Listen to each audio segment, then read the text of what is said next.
Assalamualaikum warahmatullahi wabarakatuh. Halo semuanya, bagaimana keadaannya hari ini?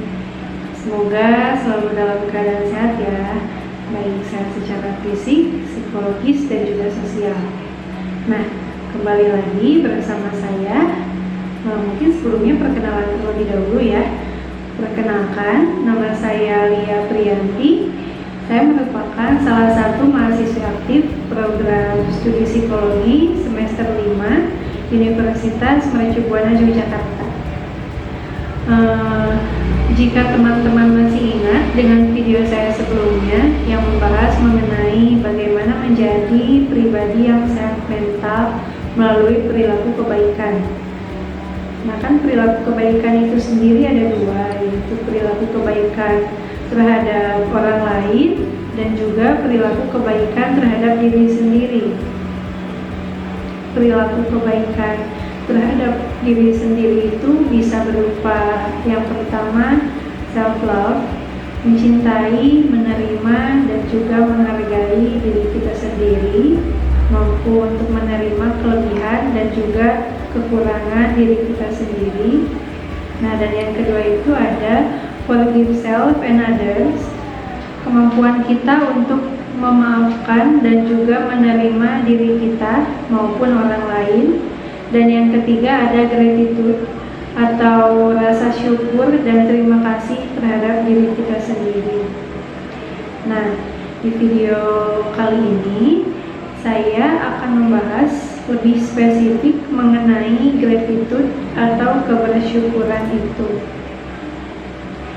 Jadi sebelumnya mengenai gratitude ini saya pernah membahasnya bersama psikolog namanya Mbak Ida Nurfaiza.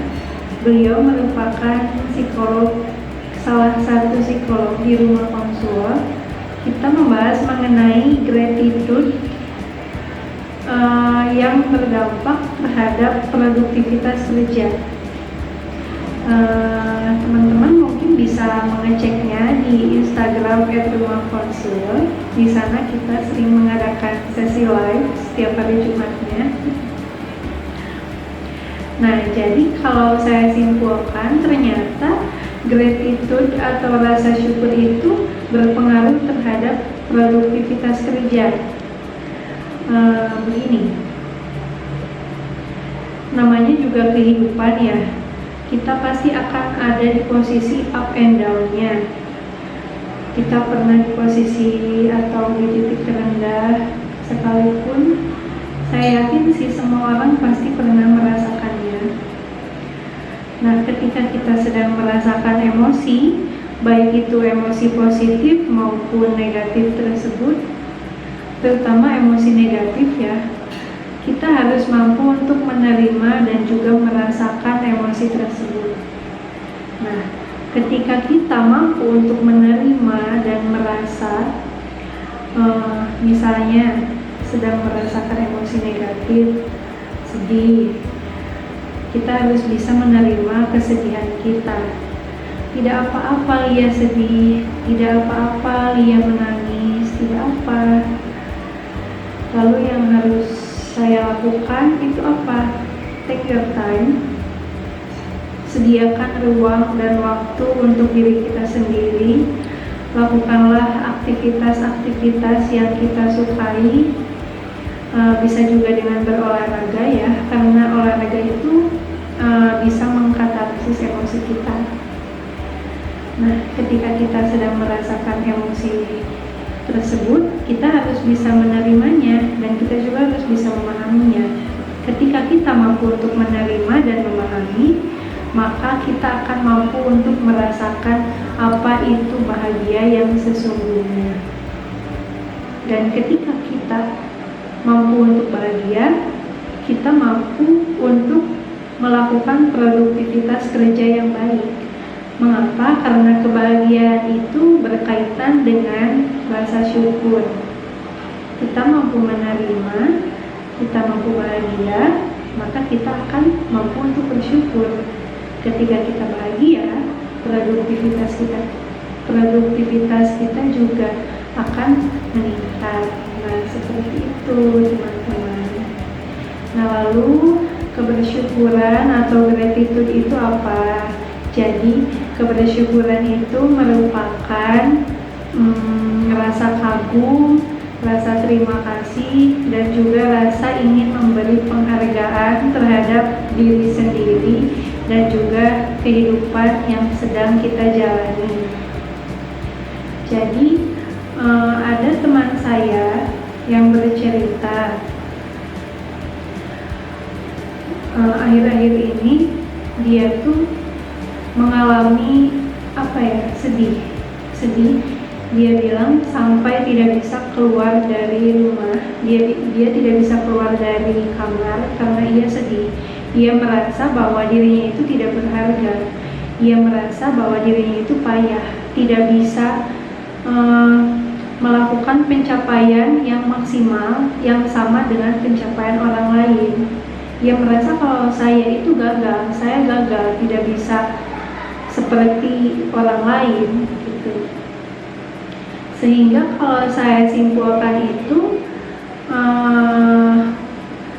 rasa syukur dengan konsep diri itu ada kaitannya. Jika dikaitkan dengan kasus teman saya yang tadi ya, jadi mungkin teman saya itu sedang mengalami konsep diri yang rendah. Nah, konsep diri yang rendah itu kan berkaitan dengan penerimaan diri. Dia tidak mampu menerima apa yang ada dalam dirinya. Dia tidak mampu untuk mensyukuri apa yang ada di dalam dirinya.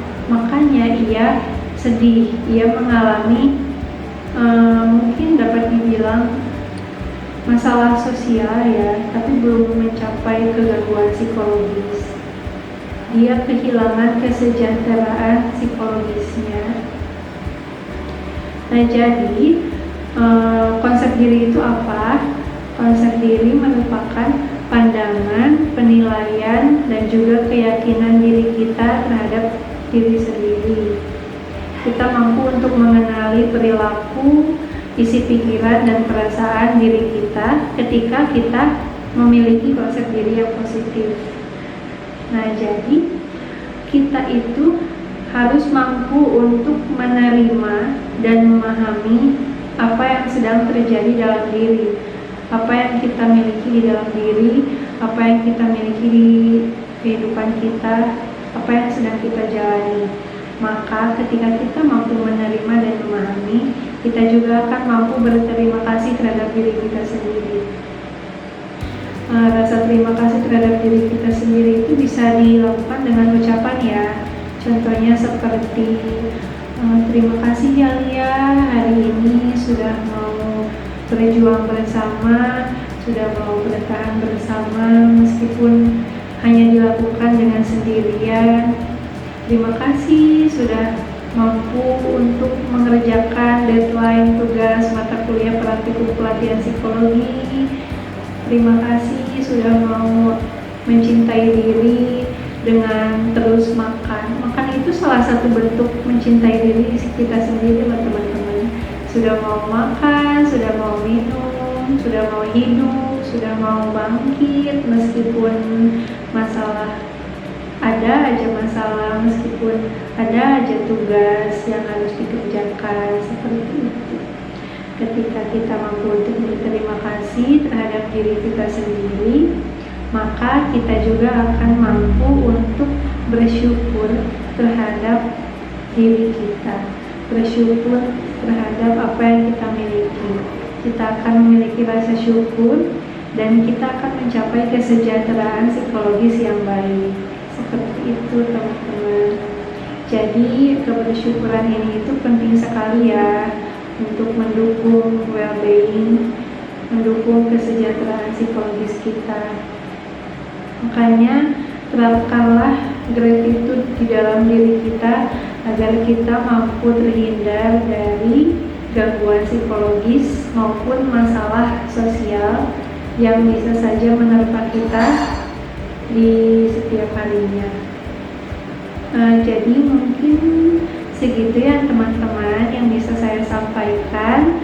Semoga teman-teman bisa menarik benang merahnya menarik benang merah atas apa yang saya sampaikan, dan tentunya semoga bisa bermanfaat untuk teman-teman dan diri saya pribadi. Mohon maaf apabila ada kesalahan dalam penyampaian.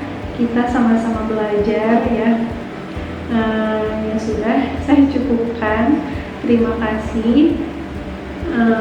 Salam sehat mental. Assalamualaikum warahmatullahi wabarakatuh.